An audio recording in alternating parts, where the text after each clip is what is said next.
Hola, ¿qué tal? Soy Alexander.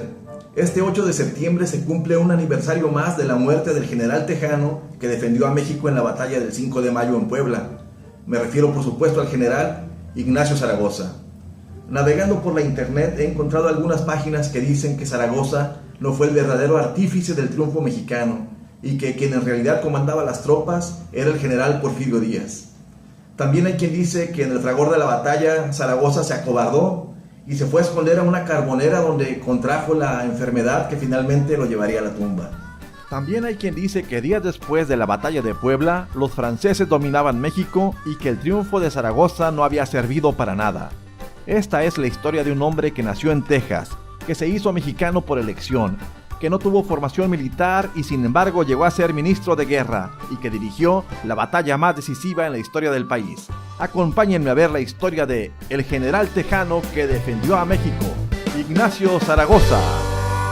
Las causas. Estamos en el siglo XIX. Es el año 1861 y México está tan endeudado con las potencias europeas que el presidente Benito Juárez ha tomado la arriesgada decisión de suspender el pago de la deuda externa. El anuncio de la interrupción de los pagos enfurece a los acreedores de México, por lo que se reúnen en la llamada Convención de Londres, donde representantes de la reina Isabel II de España, del emperador Napoleón III de Francia y de la reina Victoria de Inglaterra firman una alianza para enviar a sus ejércitos a cobrar personalmente la deuda a México. En diciembre de ese mismo año, 19 buques españoles con 308 cañones y más de 6,000 efectivos atracan en el puerto de Veracruz y para enero de 1862 las fuerzas combinadas de España, Francia e Inglaterra amenazan las costas mexicanas. Ante la amenaza de una acción bélica inminente, Benito Juárez envía a su secretario de Relaciones Exteriores, Manuel Doblado, a negociar con los representantes de los países acreedores. Hábil negociador, Doblado logra un acuerdo conocido como el Tratado de la Soledad, donde México se compromete a pagar cuando pueda, a cambio de que las fuerzas invasoras se retiren de inmediato. España e Inglaterra aceptan de buena manera, pero Francia ve el pretexto perfecto para invadir a México. Mientras españoles e ingleses se regresan a Europa, las tropas francesas desembarcan en Veracruz y avanzan decididamente hacia la capital mexicana. Los conservadores mexicanos y la jerarquía de la Iglesia Católica apoyan a los franceses y Juan Nepomuceno Almonte, hijo del héroe de la independencia José María Morelos y Pavón, toma el poder al amparo de los invasores. En mayo de 1862, bajo las órdenes del general Lorenzés, 6,000 soldados franceses avanzan sobre territorio poblano. Apenas una semana antes habían derrotado drásticamente al ejército mexicano en las cumbres de Aculcingo y la ciudad de Puebla es todo lo que queda entre los invasores y la capital mexicana. A los ojos de Lorenzés, el ejército mexicano es carente de formación, indisciplinado y de una raza y moral inferiores. Mexicanos y franceses cuentan con una cantidad similar de soldados, unos 6,000 por bando, pero el general francés confía, cegado de orgullo y prepotencia, en la superioridad de su ejército, en especial de los 3,000 soldados suavos, originarios del norte de África, célebres por su arrojo, valentía y por no haber sufrido una derrota nunca. El lugar. La batalla decisiva se pelearía aquí. Esta es la antigua ermita de Loreto, en Puebla. La leyenda cuenta que fue construida por un arriero adinerado que quedó envuelto en medio de una tormenta eléctrica mientras arriaba su ganado. Los relámpagos le enceguecían y la lluvia le impedía avanzar, por lo que resistió toda la noche al descubierto, a merced de la furia de la naturaleza. Cuando la tormenta pasa y mira a su alrededor, una gran cantidad de ganado ha sido calcinada por los rayos, y que él esté vivo no puede tratarse de otra cosa que un milagro. En agradecimiento, construye el pequeño edificio dedicado a la Virgen de Loreto, que al pasar el tiempo sería transformado en un fuerte militar. Cosa muy similar sucedió con la ermita dedicada a la Virgen de Guadalupe, que ahora vemos en pantalla. Fue construida a más o menos 1 kilómetro de distancia de la ermita de Loreto, en un terreno aún más elevado. Esta, la de Guadalupe, también sería convertida en un fuerte militar, y aquí sería la célebre batalla del 5 de mayo de 1862. ¿Cómo haría el ejército mexicano, conformado en buena parte por voluntarios indígenas que carecían de formación militar y andaban descalzos, para enfrentarse al considerado mejor ejército del mundo? El personaje. Grandes hazañas requieren de grandes hombres, e Ignacio Zaragoza estuvo a la altura en su cita con la historia. Nació el 24 de marzo de 1828 en la Bahía del Espíritu Santo en Texas, en los tiempos que Texas aún nos pertenecía. Cuando México pierde el territorio norteño, la familia Zaragoza lo abandona todo para mudarse al sur y seguir siendo mexicanos. Cruzan el río Bravo a Matamoros, Tamaulipas, donde el pequeño Ignacio vive una infancia feliz, para después mudarse ya adolescente a Monterrey, Nuevo León. Cuando los Estados Unidos invaden México, Zaragoza pide su ingreso al ejército mexicano, pero su solicitud es rechazada. Es a la edad de 24 años que ingresa como sargento en la Guardia Nacional de Nuevo León para después integrarse en el ejército con grado de capitán en Tamaulipas. Pronto sus superiores se dan cuenta que es un estratega nato y que piensa fríamente bajo la presión de las balas. Da prueba de ello en el levantamiento contra Santa Anna y en batallas como la toma de Saltillo en 1855 y la defensa de Monterrey. En la Guerra de Reforma su actuación es brillante. Derrota al ejército de Miramón en la batalla de Silao y toma Guadalajara para el ejército liberal.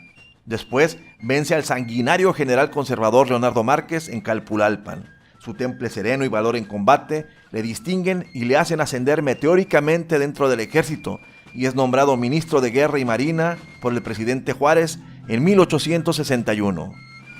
Y ahora que los franceses vienen como una tempestad de cañones y tambores a invadir nuestra nación, es llamado a defender a la patria.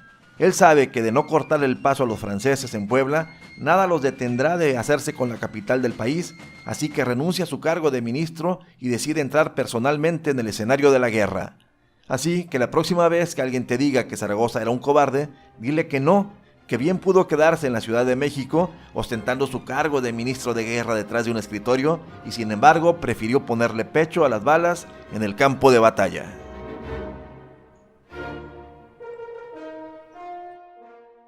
El momento decisivo. El día 3 de mayo llegó a Puebla el general Ignacio Zaragoza. De inmediato supervisó el terreno y trazó la estrategia para la defensa del lugar. La primera orden que dio fue perfeccionar las fortificaciones y preparar las armas. Se trabajó en ello sin descanso, día y noche. El 4 de mayo, Zaragoza se instaló en la Capilla de los Remedios y la hizo su centro de comando. Al día siguiente, el día 5 de mayo a las 4 de la mañana, Zaragoza dio órdenes y ubicación a sus generales. Suponiendo una entrada frontal del ejército francés, ordena a uno de sus mejores hombres, el general Porfirio Díaz, apostarse en el camino de la ladrillera Azcarate para ser él la primera línea de contacto. Al general Berriozábal lo envía a cubrir el espacio que había entre la Capilla de los Remedios y el Cerro de Guadalupe. El general Miguel Negrete, miembro del Partido Conservador y anterior enemigo de la Reforma, es católico devoto, pero no está de acuerdo con el apoyo que la Iglesia brinda a los invasores y recientemente se ha presentado ante Juárez dispuesto a defender a la patria. Juárez, hábil negociador, lo acepta, pero Zaragoza desconfía de sus reales intenciones y le ordena ir al último lugar de la fila. Defendería los fuertes de Loreto y Guadalupe en caso de que los franceses lograran llegar hasta ahí. A las 10 de la mañana aparece el ejército francés en el horizonte. El general Porfirio Díaz se mostraba impaciente por entrar en combate. Las tropas invasoras marchaban en franca dirección a su brigada y cuando ya los tenía a unos 500 metros, los franceses giran repentinamente a la derecha, ignorando la posición que él defendía y dirigiéndose hacia el norte. Zaragoza se da cuenta de inmediato de las intenciones del general francés, así que cambia la estrategia y ordena a Berriozábal coordinarse con Negrete y defender el fuerte de Guadalupe. Lorenzés acomoda a sus hombres frente al cerro que defendía el general Negrete e inicia un cañoneo incesante que dura más de una hora y termina derrumbando la Capilla de Guadalupe casi en su totalidad. Cuando el cañoneo hubo terminado y el humo se dispersó, el general Lorenzés comprueba que aunque la capilla está destruida, el ejército mexicano sigue casi intacto y en pie de lucha. Enfadado, ordena a sus comandantes Mogant y Cosán ir con sus hombres al asalto, es decir, subirían al Cerro de Guadalupe a sangre y fuego. La primera ofensiva de asalto inició a la 1:15 de la tarde. Los soldados franceses subían el cerro con alguna dificultad, pero sin recibir disparos. Las armas mexicanas tienen mucho menor alcance que las armas francesas, y Zaragoza ha ordenado a sus soldados no disparar hasta tenerlo suficientemente cerca para ser blanco.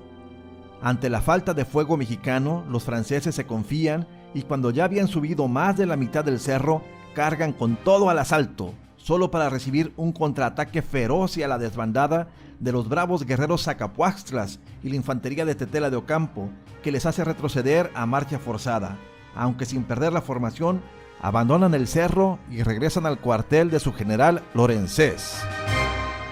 A las 2:30 de la tarde comenzó el segundo ataque de los franceses, que fue aún más vigoroso y tenaz que el primero. Avanzaron hacia el fuerte de Loreto y cuando consideraron conveniente, viraron hacia el de Guadalupe, atacando con tanta furia que subieron el cerro en su totalidad e inclusive cruzaron el foso del fuerte, levantaron escaleras de asalto contra los muros y las escalaron con increíble velocidad. Los cañoneros mexicanos, aunque aguerridos, tenían al enemigo tan cerca que les era imposible hacer uso de los cañones, así que la lucha es cuerpo a cuerpo, cara a cara, a cuchillo, bayoneta e incluso piedras.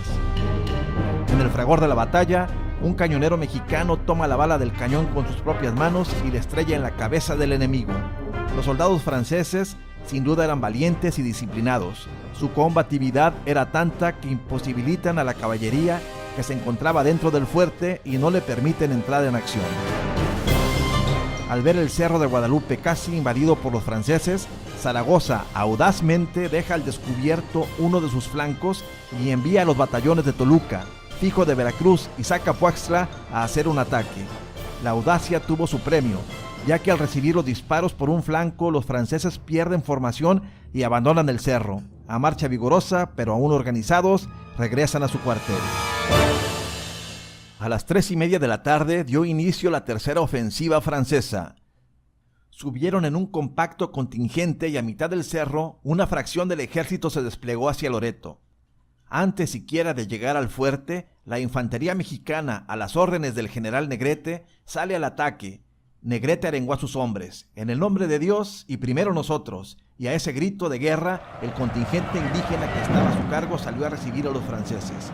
A toda carrera y a golpe de machete, los mexicanos sorprenden a un desconcertado ejército invasor que no esperaba una respuesta tan furibunda. Un soldado mexicano arrebata la bandera del Imperio francés de mano del oficial de órdenes del general Lorenzés y la ondea como señal de triunfo. El general Negrete, muy católico y enemigo de la Reforma, ejecuta las órdenes que Zaragoza le dio a la perfección y defiende exitosamente el fuerte de Loreto. Ha sido fiel a su promesa de tener antes patria que partido y se convierte en el hombre del momento. Zaragoza, que hasta ahora había mantenido la caballería estratégicamente inactiva, la envía al ataque para auxiliar a Negrete, decidiendo jugarse el todo por el todo. El general Porfirio Díaz, que se encontraba en ese momento cerrando el paso a la caballería francesa al pie de los cerros, escucha un estrépito en lo alto de Guadalupe. Son los franceses que ahora sí, desorganizados y a la desbandada, huyen en masa. Ubicados a su izquierda, envía a la artillería para alejarlos y pronto se le une el general Álvarez, que termina por desarticular los restos de la caballería francesa. A las 5:49 de la tarde, el general Ignacio Zaragoza envía un telegrama al presidente Benito Juárez. Las armas nacionales se han cubierto de gloria. En su cuartel, el general en jefe del ejército francés, Charles Ferdinand Latreille, conde de Lorenzés, nos explica cómo su ejército, más disciplinado, con mejores armas e infinitamente más fuerte, ha sido derrotado. La respuesta es muy simple. Aunque él es más fuerte, Zaragoza es mejor estratega. Dado el caso, ¿tú qué elegirías? ¿Táctica y estrategia o fuerza bruta? Zaragoza admira la disciplina y bravura de los soldados vencidos y es magnánimo con ellos. Los prisioneros de guerra son tratados con todo respeto y los heridos atendidos solícitamente. A los oficiales invasores que habían sido despojados de sus medallas se les regresa intactas y a los franceses radicados en Puebla se les permite reunirse con los prisioneros. Zaragoza no puede ver en ellos al enemigo. Sabe que son hombres que obedecen órdenes y es incapaz de tratarles injustamente. El enemigo no es Francia, sino el Imperio. También se ocupa de sus hermanos de armas mexicanos. Se asegura que los veteranos reciban los honores y las viudas sus respectivas pensiones. Visita a los heridos en los hospitales, la tropa le quiere y le admira y su visita le reanima. En una de estas visitas es contagiado de tifoidea y muere en septiembre de 1862, apenas 4 meses después de su gesta heroica. Nació en Texas, se crió en Tamaulipas y en Nuevo León. Fue seminarista y ministro de guerra. Solo tenía 33 años, pero ya había escrito, con refulgentes letras de oro, su nombre en el libro de la historia.